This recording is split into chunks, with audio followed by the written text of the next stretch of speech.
2 दिवसांनी पडळकर आणि संग्राम जगताप तिथं गेले, त्यांनी भाषणं केली, त्यामध्ये प्रक्षोभक स्वर होता, त्यामुळे वातावरण बिघडलं, भाजपचं गव्हर्नमेंट आहे त्यामुळे वातावरण बिघडतंय, अशा पद्धतीच्या वेगवेगळ्या गोष्टी जर लोक बोलत असतील तर त्यांना मला हे विचारायचं आहे की बाबा, ज्याने शिवरायांच्या मूर्तीची विटंबना केली तो कुठल्या समाजाचा, कुठल्या धर्माचा व्यक्ती होता, त्याच्यानंतर मुस्लिम धर्मियांनी त्यावरती काय ॲक्शन घेतली, किती तीव्रपणे प्रतिक्रिया दिली.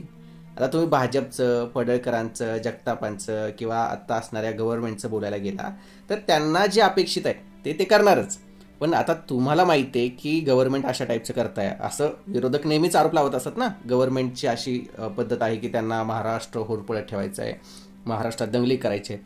अरे मग हे सगळं जर तुम्हाला माहिती आहे तर तुम्ही अशी प्रकरणं होऊच कसं देता? त्याच्यानंतर ज्या वेळेला तुम्ही उदाहरणं देता की अरे ते सोलापूरकर होता, कोरटकर होता, त्यावेळेला ही भाजपची लोक बोलत नाहीत. अरे ते नाहीत बोलणार, सगळ्यांना माहिती ते नाहीत बोलणार. मग विरोध करताय तुम्ही बोला त्यावेळेला. पण तुम्ही आता ज्या वेळेला मुस्लिम युवकानं महाराजांच्या मूर्तीची विटंबना केली त्यावेळेला त्याचे निषेध असतील, त्याची निषेधाची तीव्रता असेल ती दाखवून द्यायची होती ना. त्यावेळी जो पुढचा जो समाज आहे किंवा हिंदू लोक आहेत त्यांना पण बरं वाटलं असतं की विरोधक फक्त भाजपवाल्यांना टार्गेट करत नाहीत तर शिवरायांच्या मावळ्यांप्रमाणे महाराजांची किंवा महापुरुषांची किंवा देवी देवतांची ज्या वेळेला विटंबना होते त्यावेळेला आक्रमकपणे भूमिका मांडतात. तुम्ही या गोष्टी करताना जो एक स्टेप पाठीमागे येता किंवा एक हातचा ठेवता, त्यामुळं हिंदू समाजातली लोक ही भाजपकडे जास्त झुकत आहेत आणि हे मान्य करायला हवं. हे जर तुम्ही मान्य करणार नसाल आणि प्रत्येक वेळेला की भाजपचं सिलेक्टिव्ह हिंदुत्व आहे, अरे त्यांचं काही का असे ना, त्यामुळे ते सत्तेत आहेत. आत्ता तुम्ही विरोध करतायत किंवा तुम्हाला विचार आवडत नाही आहेत भाजपचे किंवा भाजपबरोबर गेलेल्या पक्षांमुळे तुम्हाला वाटतंय की वातावरण बिघडतंय, तर तुम्ही ज्यावेळी अशा काही घटना घडतात, आपण विरोधकांविषयी बोलतोय, विरोधकांनी ज्यावेळेला अशा काही घटना घडतात त्यावेळेला त्याच्या निषेधाची तीव्रता किंवा तिथे जाऊन बघणं, त्या गोष्टीला किंवा त्या गावामध्ये जाऊन व्हिजिट करणं, तिथं सलोखा कसा राहील याच्यासाठी प्रयत्न करणं हे गरजेचं आहे ना. त्यापेक्षा सलोखा बिघडवायला गेलेली लोक म्हणून तुम्ही जर आत्ता सरकारमध्ये असणाऱ्या लोकांची नावं घेत असाल तर तुम्ही तिथं सलोखा टिकवायला का नाही गेला, हे महत्त्वाचं आहे. आणि या गोष्टी फक्त सोशल मीडियावरती किंवा छोटी मोठी आंदोलनं करून सरकारच्या विरोधात बोलून चालत नाही. सगळ्यात जास्त लोकसंख्येने असलेला हिंदू समाज, त्याच्या खालोखाल मुस्लिम समाज, यामध्ये काही ठिकाणी तेढ याआधीही निर्माण झालेल्या आहेत आणि त्या कशा शांततेत मिटवायच्या ह्या गोष्टी सर्वसामान्य लोकांच्या किंवा त्या गावातल्या लोकांच्या हातामध्ये असतात.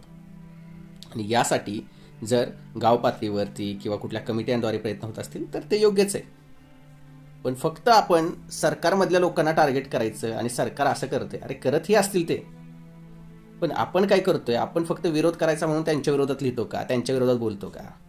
आणि इथे मुस्लिम समाजाने सुद्धा ज्यावेळेला आपल्याला माहिती असतं की अशी प्रकरणं ज्यावेळेला महापुरुषांच्या विटंबना होतात किंवा त्यांच्या विरोधात काही बोललं जातं, अशा वेळी जनतेचा प्रक्षोभ होणार आहे, त्यावेळेला तुम्ही लक्ष देणं गरजेचं आहे ना की अशा घटना आपल्या समाजातील लोकांच्याकडून घडल्याच नाहीत पाहिजेत.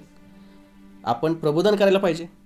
जर मुस्लिम समाजामधूनच छत्रपती शिवाजी महाराजांविषयी सकारात्मक प्रबोधन, आदर, इतिहासाचं समजून घेणं सुरू झालं तर अशा विटंबना किंवा गैरवर्तनाचे प्रकार उद्भवणारच नाहीत.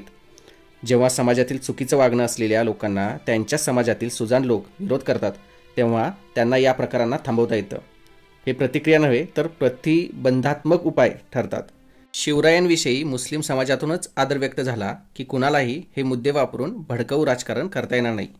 अनेकदा संपूर्ण मुस्लिम समाजाला एका चुकीच्या व्यक्तीच्या कृतीसाठी दोष दिला जातो, पण जर त्या समाजातूनच निषेध झाला तर बहुसंख्य हिंदू लोकांनाही कळेल की हे लोक आपल्यासारखेच आहेत, त्यांनाही शिवरायांचा आदर आहे, त्यामुळे समाजामध्ये परस्पर विश्वास वाढतो.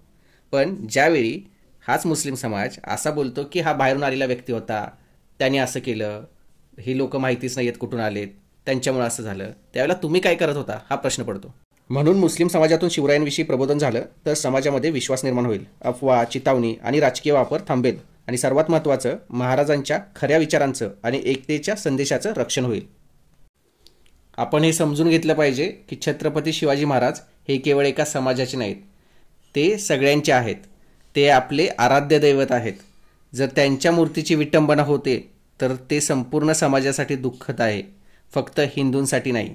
त्यामुळं अशा काही घटना घडल्या असतील तरी कोणत्याही जाती धर्माचा व्यक्ती असो त्यांनी पेटून उठलं पाहिजे आणि त्याचा निषेध केला पाहिजे आणि त्याहीपेक्षा अशा घटना घडल्याच नाहीत पाहिजे यासाठी प्रयत्न करायला हवेत.